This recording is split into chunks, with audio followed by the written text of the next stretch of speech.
Hola, bienvenido a tu casa, la Iglesia Pionera. Somos una iglesia que se atreve a emprender nuevos caminos de la mano del Señor. Aleluya, qué bueno es estar compartiendo la palabra de Dios todas las noches de los miércoles a esta hora, 8:30 de la noche, para poder edificarnos en lo que dicen las Escrituras. De verdad que trae para nosotros un refrigerio la palabra del Señor. Nos fortalece, nos anima. Entonces te invito a que abras la palabra del Señor allí en Apocalipsis capítulo 2, porque es allí donde estamos meditando acerca de las 7 iglesias. Amén. Del mensaje a las 7 iglesias. Bueno, vamos a orar primeramente y vamos a entrar en esta meditación de esta noche que es tan especial. Padre, te agradecemos, te bendecimos, porque tú eres muy bueno con nosotros, Señor. Nos das más de lo que nosotros realmente mereceríamos, Señor, oh Dios. Eres tan bueno, eres tan grande, Señor, eres tan fiel.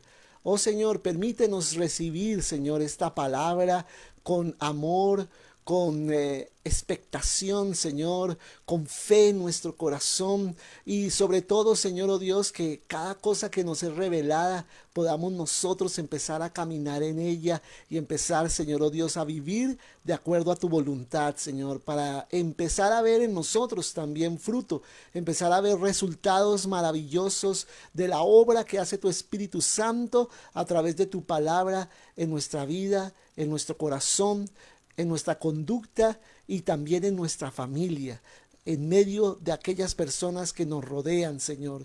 Tú también empiezas a traer esa influencia de tu Espíritu Santo cuando nosotros nos dejamos influir por Él, nos dejamos cambiar y transformar por tu Espíritu Santo. Nos ponemos en tus manos esta noche y te pedimos, háblanos, Señor, háblanos en el nombre de Jesús. Amén. Gloria a Dios. Aleluya. Bien, como les dije hace un momento, vamos a abrir allí la palabra en Apocalipsis 2. Ya hemos visto 2 de las iglesias de las cuales habla el Señor. Y recuerda que ese mensaje es a las 7 iglesias porque está hablando a la iglesia en su totalidad. Amén. Y dentro de la iglesia, lógicamente, estás incluido tú y estoy incluido yo, todos nosotros como parte de aquellos hombres y mujeres que hemos conocido de Cristo y hacemos parte de la iglesia del Señor. Entonces dice allí Apocalipsis capítulo 2 y vamos allí hasta el versículo 12, porque ya vimos la iglesia de Éfeso, la iglesia de Esmirna y hoy nos corresponde la iglesia de Pérgamo, la iglesia de Pérgamo. Y dice así la palabra del Señor: escribe al ángel de la iglesia en Pérgamo.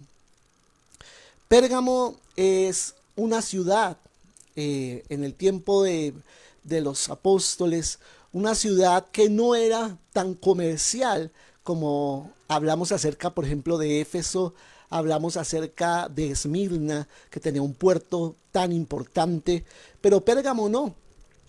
Pérgamo sí estaba un poco más retirada de las vías principales del Asia Menor, pero era una ciudad cultural. Era famosa por una gran biblioteca que había allí en esta ciudad. Y es bien particular la historia que se cuenta acerca de la ciudad de Pérgamo, porque de ahí viene el nombre de esas hojas de pergamino. No sé cuántos de nosotros conocimos las hojas de pergamino que se repujaban y todo esto para hacer tarjetas y todo esto. Pero esas hojas gruesas se conocen desde allí, de esta ciudad, porque en ese tiempo se hacían los libros en papiro. Recuerda que se sacaban unos juncos del río Nilo y se hacía un cierto tratamiento con la médula de estos juncos hasta que se convertía en papel, una especie de papel burdo, pero que en él era que se escribían los libros de esa época. Pero en algún momento alguien de Pérgamo quiso que ese mismo papel se hiciera allí en Pérgamo, pero un rey impidió de que esto fuera así. No quiso realmente de que la biblioteca de Pérgamo tuviera acceso a la elaboración de ese papiro. Entonces a ellos les tocó inventarse su propio papel, y es cuando inventaron ese papel de pergamino, el papel del pergamino, que vino a ser un papel más fino que el mismo papiro, ¿no?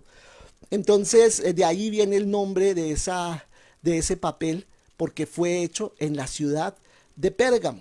Y Pérgamo era una ciudad muy idólatra, ¿no? Muy adoradora de los dioses griegos, ¿no? Y en particular, uno de los dioses que más era allí adorado era el dios Esculapio, ¿no? Nosotros hemos escuchado de Esculapio, que tiene que ver con los médicos, ¿no?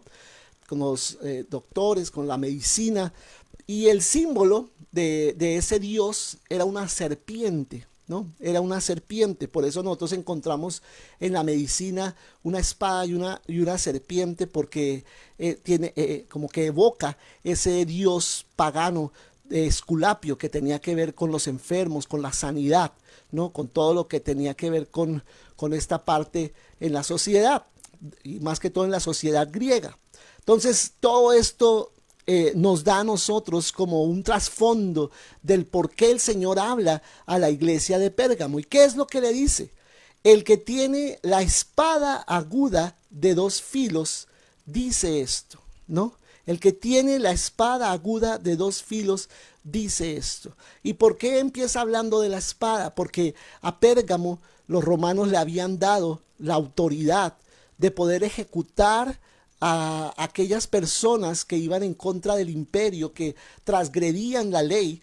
Los jueces tenían esa discreción, esa libertad de atravesar, pues de matar a las personas que incurrían en estos delitos, y no era como las otras ciudades, que tenían que ir hasta las ciudades principales para que se dictaminara ese juicio, sino ellos mismos lo ejecutaban allí. Por eso se les había dado una espada a ellos, en un sentido figurado, en la autorización de poder ejecutar juicio y sentencia allí mismo. Entonces, por eso el Señor comienza diciendo: el que tiene la espada aguda de dos filos dice esto, y quien tiene la espada de dos filos en su mano, y más que nada en su boca, como dice el libro de Apocalipsis, ese es el Señor Jesús. Amén. Es el Señor Jesús. Él es quien tiene la espada aguda de dos filos. Amén.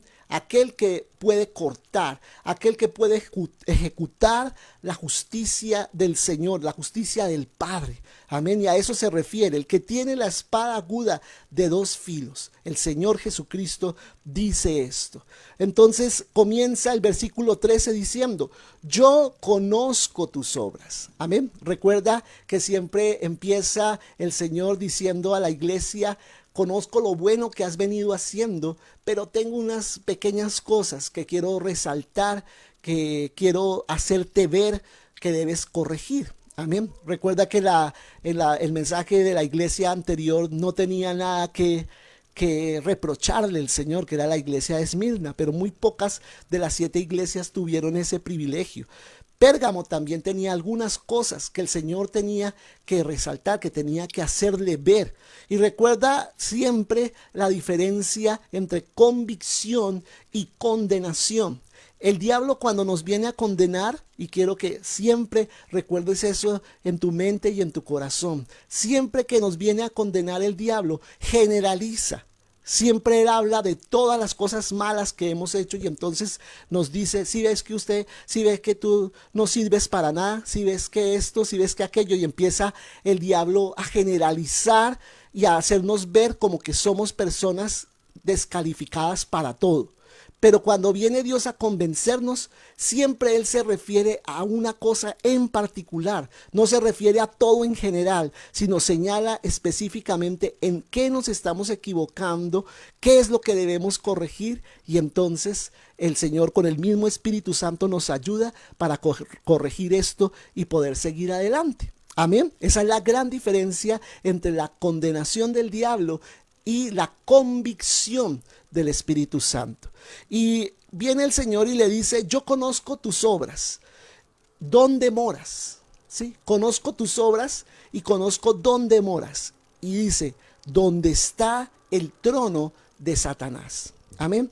¿Dónde está el trono de Satanás? Entonces recuerda que uno de los templos principales allí en Pérgamo era el templo levantado para la adoración de Esculapio. Y vuelvo a repetir, su símbolo era una serpiente. Entonces muy seguramente se refiere a este templo el Señor, que es el templo del diablo prácticamente allí. Y también había un templo ofrecido. Al frente de ese templo de Esculapio estaba el templo de Zeus también, que tenía forma de trono. Entonces, tanto literalmente como figuradamente, esa ciudad era el trono de Satanás. Amén. Lo interpreta el Señor como el trono de Satanás. ¿Por qué? Porque allí se adoraban muchos dioses, no solo Zeus, no solo Esculapio, otros dioses más, habían otros templos más, había una adoración a diferentes deidades y mientras Éfeso y Esmirna eran ciudades más comerciales, Pérgamo era una ciudad más espiritual, más religiosa. Aún los que vivían allí, los principales dignatarios de Roma que vivían en Asia Menor, acudían a Pérgamo porque había el templo de Zeus. Entonces ellos acudían a Pérgamo a adorar a sus dioses. Amén. Entonces era una ciudad que lo principal que se movía allí era la parte espiritual. Y el Señor habla allí a la iglesia que está metida en ese lugar donde hay tanta idolatría, aún satanismo, ¿no? Porque recordemos que allí se hacían muchas cosas en honor al enemigo. Dice, pero tienes mi nombre, dice, pero retienes mi nombre, le dice el Señor, pero retienes mi nombre y no has negado mi fe. Es algo que resalta el Señor a la iglesia de Pérgamo, que a pesar de estar metida dentro de ese ambiente religioso, espiritual tan pesado, tan difícil, era una iglesia fiel. Era una iglesia fiel. Entonces empezamos a resaltar características de la iglesia de Cristo. Y recuerda que no estamos hablando solo de esas iglesias históricas de allí, de ese tiempo en que Juan escribe a estas iglesias, sino estamos hablando de la iglesia de Cristo en general. Amén. ¿Y qué está diciendo el Señor a la iglesia de Cristo en general? Tú estás metida en un mundo en donde hay demasiada idolatría, aún adoración al mismo Satanás. Pero yo tengo algo que resaltar, que es bueno en ti, que retienes mi nombre. Amén. O sea, sigues siendo fiel a mí. No has negado la fe. Amén. No has negado la fe. Y es una de las características que nosotros debemos cumplir en estos tiempos, a pesar de tanta superstición, a pesar de que hay tanta hechicería, tantas cosas que se mueven a nuestro alrededor, de personas que practican diferentes cosas. Y hoy en día sí que se ven cosas raras de la gente adorando diferentes tipos de cosas, de demonios realmente, y que ellos lo han vuelto como algo muy sofisticado, pero a la hora de la verdad es la misma hechicería y brujería de siempre. Pero el diablo le pone nombres nuevos y nombres como más lujosos para convencer al hombre de este tiempo, pero sigue siendo lo mismo. Y dice aquí la palabra, ni aun en los días en que Antipas, mi testigo fiel, fue muerto entre vosotros, donde mora Satanás. Lo vuelve a enfatizar, a pesar de que este hombre fue martirizado, fue muerto, es decir, murió como un mártir, un hombre llamado Antipas. Amén. Y algunos dicen que fue alguien que realmente existió, alguien que realmente dio su vida por causa del Señor y era un líder pues de la iglesia, como también algunos dicen que representa a los cristianos que dieron su vida por causa del Señor. Pero sea como sea, en ese lugar el Señor resaltaba de que había una firmeza, de que había una fidelidad, a pesar de estar viviendo en un mundo, en una ciudad tan complicada en ese sentido. Los cristianos de Pérgamo se mantenían fieles al Señor. Y dice el versículo 14, pero tengo unas pocas cosas contra ti.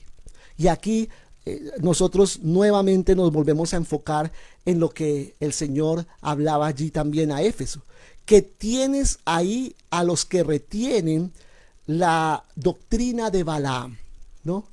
Tienes ahí a los que retienen la doctrina de Balaam, que enseñaba a Balac a poner tropiezo ante los hijos de Israel, a comer de cosas sacrificadas a los ídolos y a cometer fornicación. Amén. Entonces está hablando nuevamente acerca de Balaam. Amén. Recuerda que cuando le dice a Éfeso, dice que tú los resistes, que los has echado, ¿cierto? Los has sacado de la iglesia. Pero aquí está diciendo que los tienes ahí. Es decir, que los soporta. Soporta esta clase de personas. Y vuelvo a repetir lo que decíamos en lo de la iglesia de Éfeso. ¿Qué significa Balaam? Alguien que convence al pueblo, alguien que conquista al pueblo. Y lo mismo significa, eso es en hebreo, y en griego se le dice Nicolaitas, ¿cierto? Y significa exactamente lo mismo, un conquistador del pueblo, pero para mal, que lo lleva a hacer cosas erróneas en contra de la voluntad del Señor. Entonces nosotros vemos ahí en el libro de Números cómo Balaam arrastró al pueblo de Israel, ¿cierto? Él arrastró al pueblo de Israel al pecado, convenció a las mujeres de Moab, ¿sí? A las mujeres de Moab las convenció de que sedujeran a los hijos de Israel, y ellos entonces fornicaron en contra del Señor allí en los templos abiertos para Baal, y ellos se torcieron prácticamente de la voluntad del Señor, y como consecuencia de eso hubo una gran mortandad en el pueblo de Israel. Y le está diciendo el Señor a la iglesia de Pérgamo, tú los tienes ahí. A esa gente que causa mortandad en el pueblo de Dios, los tienes ahí, y es necesario que tú, ¿qué? Los saques de allí, ¿cierto? Y dice, y también tienes a los que retienen la doctrina de los Nicolaitas, la que yo aborrezco. Y vuelvo a repetir, Balaam y la palabra Nicolaita son prácticamente la misma palabra, que están hablando de personas que arrastran al pueblo a hacer lo malo en contra del Señor. ¿Quiénes son específicamente esas personas en la iglesia de Cristo hoy? ¿Quiénes son básicamente esas personas? Son las personas que están en la iglesia, pero no están comprometidas con el Señor, sino que están mirando a la gente misma que asiste a la iglesia, cómo seducirla y cómo decirle a las personas, no te preocupes, tratar de estar bien con el mundo no está mal, no te preocupes, no tienes que ser tan fanático, no tienes que guardar todas las cosas así tan estricto como dice la Biblia. Tú puedes coger por aquí, coger por allá, hacer esto, hacer aquello. Y esa forma licenciosa de vivir, esa forma liviana de vivir, ¿a qué lleva a las personas? A caer en pecados. Como aquí habla de la fornicación, ¿no? Dice, están poniendo tropiezo a los hijos de Israel. Dice, en cuanto a la iglesia de Pérgamo, están poniendo tropiezo a los hijos de Israel como lo hizo Balaam. O sea, están poniendo tropiezo a los cristianos que están en la iglesia, a comer de cosas sacrificadas a los ídolos. En ese tiempo, recuerda que la carne se ofrecía a los dioses, ¿cierto? Y para los cristianos era muy difícil entonces consumir carne, porque ellos no sabían si había sido ofrecida o no allí en los templos paganos. Mucha de esa carne se vendía un poco más barata para que la gente no la dejara perder, sino la comprara y la consumiera, y la gente normalmente la compraba, ¿cierto? Pero los cristianos, ya sabiendo de estas cosas, se abstenían de comer cosas que eran sacrificadas a los ídolos, carne que era antes ofrecida a los ídolos. Y dice luego el versículo 16, por tanto, arrepiéntete, pues si no, vendré a ti pronto y pelearé contra ellos con la espada de mi boca. Amén. O sea, le está diciendo ¿a quién? A la iglesia de Pérgamo. ¿Qué le está diciendo? Arrepiéntete. O sea, deja de practicar esta clase de cosas. Deja de permitir, de ser permisivo con aquellas personas que le están haciendo daño a la iglesia de Cristo. Y muchas veces en la iglesia del Señor hoy en día se está haciendo permisivo con esas personas. No se entran en disciplina, no se controlan a esas personas, no se les impide seguir convenciendo a la gente de hacer lo malo delante del Señor, de la fornicación, de tanta vida libertina, ¿cierto? Sino se le muestra como si eso estuviera bien delante del Señor, y aquí el Señor dice: yo aborrezco esa clase de comportamiento, como que están en la iglesia, pero a la vez están viviendo una vida de pecado, y la iglesia solo es una fachada. La iglesia simplemente es algo que están haciendo por cumplir un deber religioso, pero no un verdadero compromiso conmigo. Eso es lo que aborrece el Señor. Entonces Él dice: si tú no te arrepientes, yo voy a venir pronto y pelearé contra ellos. Pero sabes una cosa, en el original tiene que ver allí no solamente que va a pelear contra los nicolaitas y las personas que hacen esto, sino contra la misma iglesia. Va a levantarse contra la iglesia. El Señor mismo va a ser su adversario. Y si nosotros no estorbamos a los que hacen mal, si nosotros no estorbamos, si nosotros no les impedimos seguir actuando de esa manera, el Señor nos va a reclamar a nosotros también. ¿Cómo? Con la espada de su boca. Como dice aquí: yo pelearé contra ellos con la espada de mi boca. Es decir, con la palabra. Con la palabra podemos llegar a ser descalificados. Con la palabra podemos llegar a ser reprendidos. Con la palabra del Señor. Entonces no hay que tentar al Señor. Nosotros como iglesia de Cristo debemos mantener la pureza en la iglesia. No hacernos, como se dice vulgarmente, los de la vista gorda: no está pasando nada, yo no me di cuenta. Sino nosotros poder detener las cosas a tiempo. Todo ese mal que muchas veces se mueve dentro de la iglesia de Cristo y no permite que se siga moviendo el Espíritu de Dios. Y termina diciendo el versículo 17: el que tiene oído, oiga lo que el Espíritu dice a las iglesias. Lo dice en todos los mensajes, que los que tienen un oído para oír, los que tienen un oído sensible en su espíritu para escuchar lo que Dios tiene que decir, pongan atención. Y dice: al que venciere. Entonces aquí viene la promesa. Recuerda que viene primero el destacar las buenas obras, luego viene la reprensión por algunas cosas que están fallando, y luego viene una promesa. ¿Y cuál es la promesa para la iglesia de Pérgamo? Y una promesa que es para ti y para mí también en este libro maravilloso. Aquí en el versículo 17 dice: al que venciere, daré a comer del maná escondido. Amén. Y le daré una piedrecita blanca, y en la piedrecita escrito un nombre nuevo, el cual ninguno conoce sino aquel que lo recibe. Y esta es una promesa tremenda. Es una promesa tremenda que tiene un trasfondo muy amplio, que no voy a explicar en este momento todas las cosas que implica, pero sí te voy a explicar algunas cositas como para cerrar en esta noche. Al que venciere, daré a comer primeramente el maná escondido. ¿Cuál es ese maná escondido? Recuerda el pueblo de Israel allí en el desierto, cuando ellos necesitaron comida en el desierto. ¿Y qué hizo Dios? Un milagro: enviar pan del cielo. Amén. Él envió el pan que se come, como dice en los Salmos, el pan de nobles, que dice que es el pan que comen los ángeles. El pan de los cielos lo hizo descender como lluvia allí sobre el terreno donde estaba viviendo Israel. ¿Y qué pasó después? Cuando ellos dejaron de estar en el desierto y entraron a la tierra prometida, dice la palabra del Señor que no volvió a caer maná, sino ahora ellos iban a comer del fruto de la tierra prometida.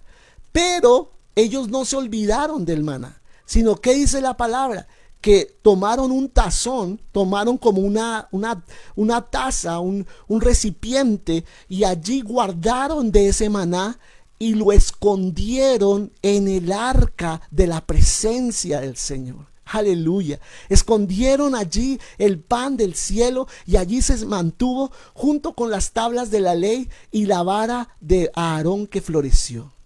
Recordamos todas esas historias maravillosas y allí ese maná escondido está hablando. Recuerda que el maná significa ¿qué es esto? ¿No? Cuando ellos levantaron esas hojuelas del piso por primera vez se preguntaron ¿qué es esto? Que en hebreo es la palabra maná. Maná significa ¿qué es esto? Y maná está hablando acerca de la revelación de la palabra. Que cuando tú estás leyendo la palabra y de repente el Señor te revela algo en particular que Él quiere que tú conozcas ese día que estás estudiando la palabra y tú abres los ojos y dices, wow, ¿qué es esto? Esto que estoy entendiendo hoy, esto que Dios me está revelando en este momento. Amén. Y eso es lo que significa el maná escondido. ¿Qué quiere decir un maná escondido? Que está en el arca, que está en la presencia del Señor. Y dice, al que venciere, yo le voy a dar comida de la buena. No van a tener, le estaba diciendo a los de la iglesia de Pérgamo, no van a tener que comer esa comida sacrificada a los ídolos. No van a tener temor de si esa comida es buena o no, porque es pan del cielo. Es pan del cielo. Y cuando tú venzas, cuando tú vengas a vivir conmigo a los cielos, promete el Señor, te voy a dar de esa revelación que no tiene mancha. No tiene contaminación, no es algo como los nicolaitas que quieren revolver lo mío con lo del mundo. No, es algo completamente puro. Eso es lo que quiere decir el Señor. Yo te voy a dar un alimento que es sumamente hermoso, bueno para ti. Amén. Es el alimento que yo he preparado para ti en los cielos. Y dice, y le daré, esta es otra revelación hermosa, y le daré una piedrecita blanca, ¿no? Y en la piedrecita escrito un nombre nuevo. Son dos cosas hermosas. Bueno, esto tiene, mejor dicho, una cantidad de significados, pero solo te voy a decir unos cuantos. Primero que todo, en los tiempos bíblicos, para los que estaban siendo juzgados, se les daba o una piedra blanca que significaba su inocencia, o una piedra negra que quería decir de que era culpable. Entonces la piedrecita blanca que el Señor te da a ti y me da a mí en los cielos es una piedrecita que significa eres inocente. Ya no hay culpa sobre ti. Recuerda que en la Biblia y sobre todo en el Apocalipsis habla mucho del blanco. Y el blanco tiene que ver con los cielos. Los santos allí están vestidos de vestiduras blancas. Dice la palabra que el trono de Dios es un trono blanco. ¿Por qué? Porque está representando la pureza. Está representando los cielos, lo celestial. Entonces el Señor dice, yo te voy a dar una piedrecita blanca. Y muchas veces cuando los gladiadores luchaban allí en el circo romano, ellos tenían que salir, únicamente salían del circo romano muertos, ¿sí? O sea, ellos tenían que ser sacrificados porque morían en las luchas. Pero cuando un gladiador lograba cumplir cierta edad ya en su vejez, y no lo habían matado en la arena, había logrado quedar con vida y había logrado llegar a esa edad, le daban una piedra especial, una piedra de vencedor. Y sabes, él nunca más volvía a pelear, pero podía entrar a todos los espectáculos de los romanos, a todo esto. Y el Señor está diciendo, mira, al que venciere, yo le voy a dar acceso directo a lo mejor del cielo. Es lo que quiere decir esta piedrecita. Y eso es lo que quiero hablarte a tu corazón en esta noche. El Señor quiere darnos a nosotros lo mejor del cielo, los mejores beneficios. Y dice que en esa piedrecita está escrito un nombre nuevo. Tú recuerdas cómo a Abraham le fue cambiado el nombre de Abraham a Abraham. Cómo le fue cambiado el nombre de Jacob a Israel. Cómo le fue cambiado el nombre de Oseas a Josué. Y así varias personas en la Biblia se les cambió el nombre. Si tú recuerdas en qué momento fue que se les fue cambiado el nombre, fue en momentos en que ellos tenían que entrar a un nuevo tiempo en sus vidas, a un tiempo de destino, a un tiempo en donde iban a desarrollar algo completamente diferente a lo que venían haciendo en el pasado. Algo que los iba a llevar a una promoción, a algo mayor. Y eso es lo que quiere Dios darte a ti y darme a mí en los cielos. ¿Por qué? Porque nuevamente te digo lo que te he dicho en otras oportunidades. En los cielos no vamos a estar desocupados. Vamos a tener mucho que hacer en los cielos. Muchas cosas hay pendientes por hacer. Y ese nombre nuevo, el nombre habla de identidad. Y ese nombre nuevo está hablando de que Dios nos va a dar una nueva identidad. ¿Por qué una nueva identidad? Porque vamos a desarrollar algo completamente nuevo. Ese nuevo en la Biblia, aquí en este pasaje, significa algo que nunca antes se había visto. Y Dios te va a dar un nombre a ti que nunca antes se oyó, que nunca antes se conoció. También algunos dicen que tiene que ver con el nombre de Jesús, un nombre nuevo del Señor, algo que el Señor quiere revelarte, pero en los cielos, algo nuevo de su naturaleza. Y en ambos sentidos es maravilloso. Amén.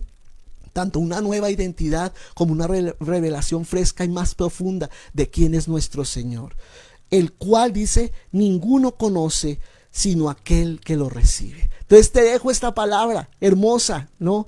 Esta palabra de este mensaje a la iglesia de Pérgamo, maravillosa, es hermoso, porque es lo que Dios quiere de la iglesia, esa pureza, amén, esa fidelidad, a pesar de la persecución, a pesar de muchas cosas que están a nuestro alrededor, que causan opresión y que a veces nos parecen como tan difíciles de sobrellevar.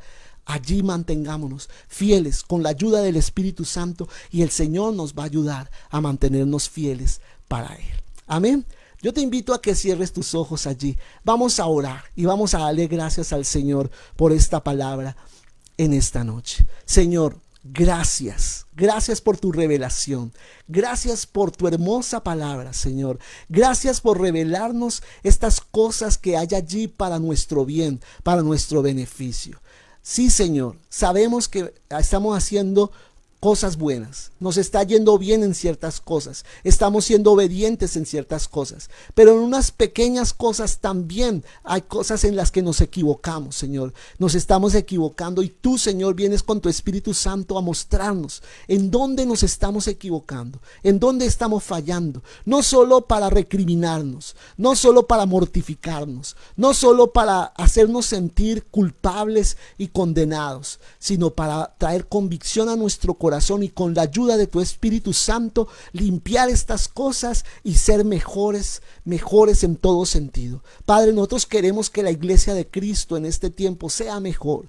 Todas estas cosas, Señor, oh Dios, que tiene la iglesia que sacar, Padre, ayúdanos, Padre Santo, para nosotros mismos extirpar el mal de en medio de nosotros, Señor. No darle rienda suelta a ese mal. No permitir, Señor, que estas personas que están convenciendo a los hijos de Dios y arrastrándolos a la fornicación, a otra clase de doctrinas, a otra clase de creencias, Señor, oh Dios, dejarlos actuar como si nada estuviera pasando, sino podamos nosotros frenar ese espíritu de error, ese espíritu, Señor, oh Dios, de los nicolaitas, Señor, en la iglesia, para que la iglesia sea lo que debe ser. Señor, gracias, porque tú prometes grandes cosas para nosotros, Señor. Prometes para nosotros una nueva identidad. Prometes para nosotros, Señor, un nuevo nombre. Prometes para nosotros una entrada franca a los cielos y grandes beneficios, grandes bendiciones en los cielos junto a ti, Señor. Y queremos, Señor, vencer.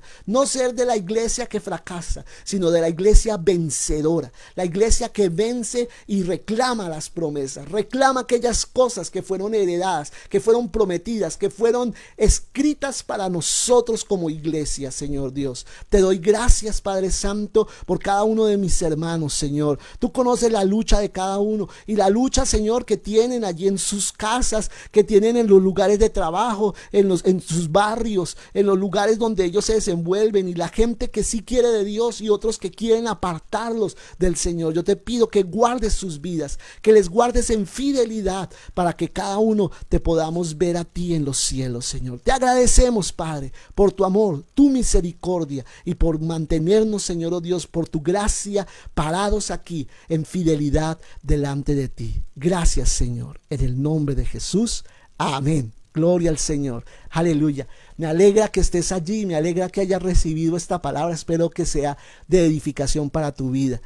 Recuerda que no estamos tratando de ser profundos pues en todo este estudio, pero por lo menos algunas puntaditas que nos pueden ayudar a estudiar un poco mejor lo que el Señor está diciéndole a la iglesia en estos tiempos a través del libro del Apocalipsis. Amén. Entonces te bendigo en esta noche y te invito a que sigas allí conectándote los miércoles a las 8:30. También el sábado a las 5 de la tarde tenemos una enseñanza maravillosa de cosas que hemos expuesto aquí, que yo sé que al volverlas a escuchar, a pesar de haberlo escuchado, al volverlo a escuchar, el Señor como que alumbra los ojos y como que entendemos cosas que antes no habíamos logrado entender de ese modo. Recuerda que también tenemos el canal de YouTube donde estamos subiendo todas estas enseñanzas, el canal de La Iglesia Pionera. También así estamos en Facebook, La Iglesia Pionera, nuestra página en donde estás ahora. Y estamos siempre reuniéndonos los domingos a las 10 de la mañana por Google Meet.